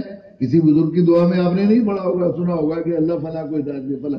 میرے نبی ہر وقت دعا کرتے اللہ ابو جہل ابو عمر میں سے کسی دونوں عمروں میں سے کسی کو اسلام کی تقویت کا ذریعہ بنا دیے، ابو قحافہ کے دل کو اسلام کے لیے پھیر دیجیے، اللہ دوسا کو اللہ اسلام دے دیے، اللہ فلاں کو ہدایت دے دیے. چھٹی ہوئی سنت پر عمل کرنے پر کتنا ثواب ملے گا؟ 100 بار شہید ہونے کا ثواب ملے گا. اللہ کے صرف دعا مانگنے پر ثواب ہے. پھر یہ دعا اللہ کے یہاں ایسی مقبول ہے، ایسی مقبول ہے، چند دن تک نام لے کر دعا کرنا شروع کریں گے تو آپ اللہ کے ایسے مقرب بندے بن جائیں گے جن کی ساری دعائیں قبول ہو. مستجاب الدعوات. آپ بالکل یہ تجربے کی بات کہہ رہا ہوں میں. اور اس دعا کے ساتھ اپنی اور دعائیں بھیجا کریں گے نا، وہ بھی قبول ہو جائے گا. کسی افسر کے یہاں کوئی جو ہے سیکرٹری یا ملازم وہ اپلیکیشن لائے اس کا انتظار کرے، بھائی وہ فائل کیوں نہیں لاتے؟ تو اجی سر وہ آ گئی ہے فائل. وہ آج خوش ہو گیا افسر، اتنے دنوں سے انتظار کر رہا تھا وہ کام بھائی. تو اس دن خوش تھا کہ سر یہ موڈ اچھا ہو گیا نا افسر کا، تو 2-4 اور فائلیں بھی لگا دیتا ہے. نہیں ایسے دیکھنا کتنی دعا قبول. جب دعا وہاں سے ہیڈ آفس سے منظور ہو جائے گا تو پھر بعض دفعہ کام کرنا نہیں پڑے گا، خود ہی ہدایت ہو جائے گا. اس سے ملیے، طرز کے ساتھ دیکھیے اسے، خیر خواہی کے ساتھ، ہمدردی کے ساتھ اس کو دیکھیے. میرا بھائی اس حال میں مر گیا وہ دوزخ میں جائے گا. اس درد اور فکر کے ساتھ دیکھیں گے تو اس کے دل میں طلب پیدا ہوگی. پھر کیا کریں گے؟ پھر اس سے ملیے، محبت سے قبر حشر کی بات دیکھ کر اسے خوشامد کر کے، رشتہ بتا کر کے ہمارا خونی رشتہ ہے، خیر خواہی میں بات کہہ رہا ہوں تو پھر آپ اسے دعوت دیجئے. دعوت کو سیکھنا چاہتے ہیں تو ہر جگہ ماشاءاللہ یا کام گاؤں میں یہاں پر رہیں، ہمارے دائی جو ٹریننگ بھی دیتے ہیں، کیمپ بھی کرتے ہیں، ان سے ملوا بھی سکتے ہیں. اور کچھ نہیں کر سکتے تو آپ اس سے جو ہے اللہ کے 2 نام ہیں، یا ہر ایک کو کچھ نہ کچھ مسائل ہوتے ہیں، وہ پیدا کرنے والے مالک سارے مسائل کو حل کرنے والا ہے. اس کے 2 نام ہیں، ایک ہادی ایک رحیم. میری کتاب آپ کی امانت آپ کی سیوا میں دے دیجیے. چھوٹی سی کتاب ہے 32 صفحوں کی، محبت کی زبان میں لکھی گئی کتاب ہے. کتنے لوگ اسے پڑھ کر ہدایت یاب ہوئے. ابھی ہمارے اعجاز سر آئے تھے ہمارے گاؤں سے، ایک پولیس افسر سے انہوں نے جو ہے انسپیکٹر سے بات کرائی، انہوں نے اسلام قبول کیا. وہ کہنے لگے کہ وہ کتاب تو ایسی پریم بھری ہے، اسے پڑھ لے گا تو ایسا ہو ہی نہیں سکتا کہ اسلام اس کے دل میں بیٹھ نہ جائے. اس لیے کہ محبت کی قدر کرنے والی قوم ہے نا. محبت کے لہجے میں لکھی گئی کی باتیں ہیں, اس میں کچھ بھی نہیں ہے, مجھے آتا بھی نہیں الف با دعوت میں کیا 32 صفوں میں کیا آدمی اس میں اسلام بھر دے گا. لیکن وہ محبت کی زبان قدر کرنے والی قوم ہے نا, اس لیے قدر کرتی ہے. یا ہادی کے میں ہادی بتا دیا, ہادی کے معنی ہے منزل تک پہنچانے, رحیم کے معنی سب سے زیادہ رحم کرنے والا. بچپن میں روایت پڑھی تھی, جو ہادی اور رحیم سے اللہ کو یاد کرتا ہے اس نے خاتمہ اس کا اللہ کے ذمے ہے. یہ تجربہ چند دن کو یہ ہادی یا رحیم پڑھ لیتا ہے, ایسے ہزارہ لوگ دنیا میں مل جائیں گے آپ کو جنہوں نے ہادی اور رحیم پڑھنا شروع کیا, یا ہادی یا رحیم, اور اللہ نے ان کی ہدایت کے فیصلے کر دیے. اور پھر جو مسئلے ہیں وہ بھی یہ کہیے کہ پھر اپنی جو بھی مسئلہ ہو پریوار کا سواستھ کا جو بھی ہے وہ سیدھے آپ اپنے اللہ سے کہیے, اللہ سے کہیں گے انشاءاللہ ہو جائے گا. ایک آدمی کو ہدایت مل جائے گی, پھر آپ کو چسکا لگ جائے گا انشاءاللہ, ایک کے بعد ایک کے بعد. اس لیے میری درخواست ہے کہ ایک کی نیت کر کے کہ میں نے فلاں کو, یہ جو ہم نے چلنے کا ارادہ کیا ہے, وعدہ کیا ہے, اس وعدے کے ایفا کے لیے پہلے قدم کی یہیں سے نیت کر رہا ہوں, اور میں اپنے فلاں بھائی کو انشاءاللہ دعوت دوں گا. اور یہ نیت کر کے کہ اس کی ہے, اور پھر ہاتھ اٹھا لیجئے. سب لوگوں نے ارادہ کیا ہے نا, سب سے پہلے کس کو دعوت دیں گے, یہ نیت کر کے ہاتھ اٹھا لیجئے. سمجھ میں نہیں آئی ابھی بات کی آپ کے؟ سبھی نے نیت کیا نا, سب نے کیا تھا وعدہ. آپ نے نہیں ہاتھ اٹھایا, کس کو دعوت دیں گے آپ سب سے پہلے؟ کیا نام ہے ان کا؟ اچھا آپ ذرا مجھے اطمینان ہو جائے گا, نام بدلنا ضروری نہیں, صحابہ کے نام نہیں بدلے اللہ کے نبی نے, شرک کے نام ہوتے تو بدلتے تھے, لیکن ہمیں ذرا آج کل یہاں کے حالات ایسے ہیں, اطمینان ہو جائے گا کہ آپ نے پکا ارادہ کیا. کیا نام رکھیں گے آپ اس کا؟ عبد الرحیم انشاءاللہ. پھر اس کی تربیت کے لیے کیا کریں گے؟ نہیں, اس کی تربیت کے لیے جماعت میں 40 دن یا 4 مہینے سب سے بہتر طریقہ ہے کہ وہ جو فضائل کی تعلیم سن کر آخرت پر یقین اس کا پختہ ہو جائے گا, پھر وہ مرتد نہیں ہوگا. تو کتنے دن کی جماعت میں بھیجیں گے اسے؟ 40 دن یا 4 مہینے؟ 4 مہینے. اکیلے جاتے ہوئے تو گھبرائے گا وہ بیچارہ, ساتھ جائیں گے نا انشاءاللہ. وہی ساتھی ہوں تو لکھ لیجیے, ایک صاحب کو لے کر, عبد الرحیم کو اپنے ساتھی کو لے کر جائیں گے. پھر جو وہ واپس آئے گا تو ہو سکتا ہے اسے بائیکاٹ ہو جائے گھر سے, گھر چھوڑنا پڑے, اور وہ بالکل بے یار و مددگار ہوگا, تو اسے مدینہ کے ایک انصاری کی ضرورت ہوگی جو اس مہاجر کو پورا اس حقیقی بھائی کی طرح اس کا تعاون کرے. تو آپ اس کے انصاری بنیں گے انشاءاللہ؟ ٹھیک ہے, جزاک اللہ. بولیے نہیں. اچھا جی, آپ نے کس کی نیت کیا ہے جی؟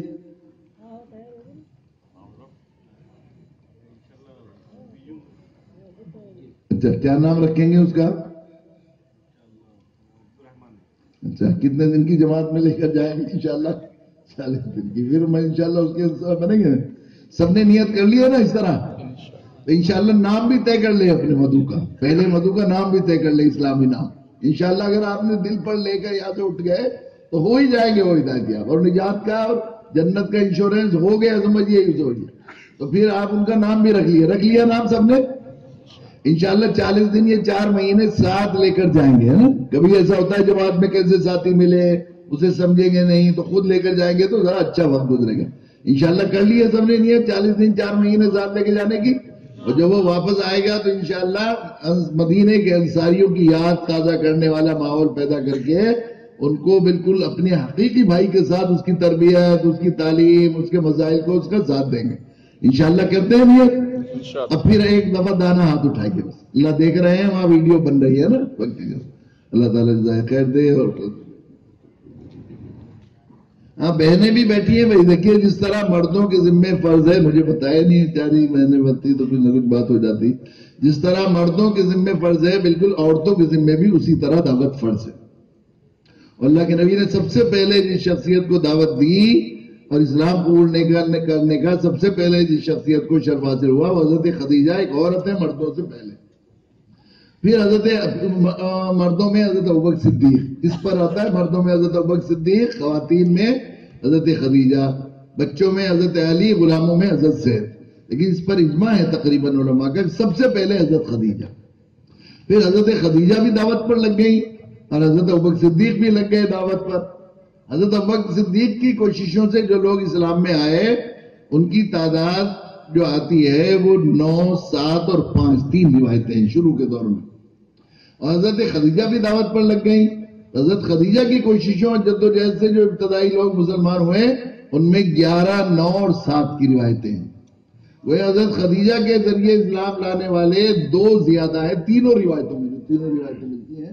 اس سے معلوم ہوا کہ اللہ کے نبی نے جو ترتیب قائم کی عورتیں دعوت میں آگئے. اس لیے میری بہنوں آپ سے بھی درخواست ہے کہ آپ بھی نیت کر لیے کہ وہ بہنیں گھر میں کام کرنے آتی ہوں گی، آپ کی پڑوسن ہیں، ان کو آپ بھی دل سے نیت کر لیجئے انشاءاللہ، اور ان کے نام بھی طے کر لیجئے، اور ان کی تربیت کا جو نظم بنے گا خواتین کی جماعت میں لے کے جائیں گی کسی بھی طرح، ان کی نگرانی کریں گی. آپ بھی نیت کر لیجئے. امید ہے میرے خیال سے ہاتھ اٹھا لیجئے. آپ بھی اللہ کے یہاں دیکھ رہے ہیں نیت کر کے پکا اللہ کو دکھانے کے لیے. اللہ کے یہاں قبولیت کا کوئی وقت ہوتا ہے، آپ خواتین بھی میری امید ہے کہ وہ ہاتھ اٹھا لیں گی اپنی اللہ کو دکھانے کے لیے. ویڈیو بن جائے گی، وہاں میدان محشر میں دکھائی جائے گی ہمارے بندوں نے یا بندیوں نے دعوت کی نیت کی تھی. اللہ تعالیٰ ہمیں آپ کو اس جو ہے ذلت اور پسماندگی کی زندگی سے بچنے کے لیے دعوتی شعور اور احساس نصیب فرمائے. اللهم صل على محمد وعلى ال محمد كما صليت على ابراهيم وعلى ال ابراهيم في العالمين انك حميد مجيد. ربنا ظلمنا انفسنا وان لم تغفر لنا وترحمنا لنكونن من الخاسرين. ربنا اغفر لنا ولاخواننا الذين سبقونا بالايمان ولا تجعل في قلوبنا غلا للذين امنوا ربنا انك رؤوف رحيم. اللهم ارنا الحق حقا وارزقنا اتباعه وارنا الباطل باطلا وارزقنا اجتنابه. اللهم اهدنا الصراط المستقيم. اللهم اهدنا وات بنا. اللهم اهدنا وات بنا. اللهم اهدنا وات بنا الصراط المستقيم صراط الذين انعمت عليهم غير المغضوب عليهم ولا الضالين. اللهم حبب الينا الايمان وزينه في قلوبنا وكره الينا الكفر والفسوق والعصيان واجعلنا من الراشدين. ربنا هب لنا من لدنك رحمة وهيئ لنا من امرنا رشدا. ربنا هب لنا من لدنك رحمة وهيئ لنا من امرنا رشدا. یا اللہ ہمارے گناہوں کو معاف فرما، خطاؤں سے درگزر فرما. کریم عطا نے کیسا احسان فرما کر ہمیں خیر امت کا فرد بنایا، اپنے آخری نبی جناب رسول اللہ صلی اللہ علیہ وسلم کا امتی بنایا، اور آپ پر ختم نبوت کا اعلان کر کے نبیوں کے اس عظیم کام کی نیامت کے لیے ہمیں منتخب کیا، چنا، سلیکٹ کیا، اور اللہ کریم اس کو دعوت کو ہمارا فرض منصبی قرار دے کر ہمیں دینے والا اور دائی امت بنا کر قیامت تک ہماری سرفرازی سربلندی کا انتظام فرمایا. اپنے منصبی فریضے کو بھول کر ہم دنیا میں ذلیل و رسوا ہو گئے. ہمارے سامنے ہمارے نبی کے امتیوں اور مولا کریم ہمارے خونی رشتے کے بہن بھائیوں اور آپ کے بندوں اور بندیوں کی مولا کریم ارتھیاں یہیں سے بے ایمان کے دنیا سے جاتی رہیں اور یہاں بے دردی کے ساتھ جلائی جاتی رہیں، اور اس آگ کے واسطے سے وہ دوزخ کی آگ میں چلی گئیں. کریم آقا خوش ہوتے رہے، فی النار والسقر کے نعرے لگا کر دینی حمیت کا اعلان کرتے رہے. ہماری ظالمانہ جرم سے ہمیں سچی توبہ کی توفیق نصیب فرما دی. ہمیں اس محبت بری قوم کا حق ادا کرنے کی توفیق نصیب فرما دی. ہمیں غیر سمجھنے کے بجائے اپنا سمجھ کر ان کے علاج کی، ان کی درد کو درما جو آپ نے ہمیں دیا ہے اس تک ان تک پہنچانے کی توفیق نصیب فرما دی. اس کے لیے ہماری اس مجلس حاضرین مجلس کو قبول فرما لیے. ان کے تمام انہوں نے جو ارادے اور عزائم کیے ہیں، ان جن کے لیے نیتیں کی ہیں، رب کریم سب کو ہدایت یاب فرما کر دعوتی حوصلہ افزائی اور دعوتی فضا بننے کا ذریعہ بنا دیے. جہاں پر جو کوششیں کی جا رہی ہیں ان میں استقامت اور برکتوں کے فیصلے فرما دیے. پوری بستی کے لوگوں کو اس میں جڑنے کی توفیق نصیب فرما دی ہے. اس کے لیے اللہ کریم ایک قدم ایک لمحے کو قبول فرما لیے. ان کی تمام جائز مرادوں کو پوری فرما دی. پریشان حالوں کی پریشانیوں کو دور فرما دی. بے روزگاروں کو حلال طیب روزگار نصیب فرما دیے. ہمارے تمام بیماروں کو شفا کاملہ عاجلہ دائمہ مستمرہ نصیب فرما دیے. جو لوگ ناجائز مقدمات کے اندر گرفتار ہیں ان کو باعزت خلاصی نصیب فرما دیے. جو اپنے بچوں کی شادیوں کے لیے پریشان ہیں فرض سے سبک دوشی عطا فرما کر اللہ کریم ان کو قدردان جوڑے نصیب فرما کر فرض سے سبک دوشی نصیب فرما دی. جو اپنے بچوں کے ازدواجی زندگی کے انتشار سے پریشان ہیں ان محبت مودت کا ماحول فرما کر گھروں میں خوشیاں نصیب فرما دی. جن لوگوں نے دعاؤں کے لیے کہا ہے یا لکھا ہے اور انہوں نے ان کا ہمارے اوپر حق ہے اور اس مجلس میں جائز تمنائیں رکھتے ہیں یا ہمارے پاس ابھی پرچیاں بھیجی ہیں، ان سب کی تمام جائز مرادوں کو پوری فرما دی. ہمارے دعاؤں کو اپنے فضل و کرم سے قبول فرما دی. سبحان ربک رب العزت عما یصفون وسلام علی المرسلین الحمد للہ رب العالمین.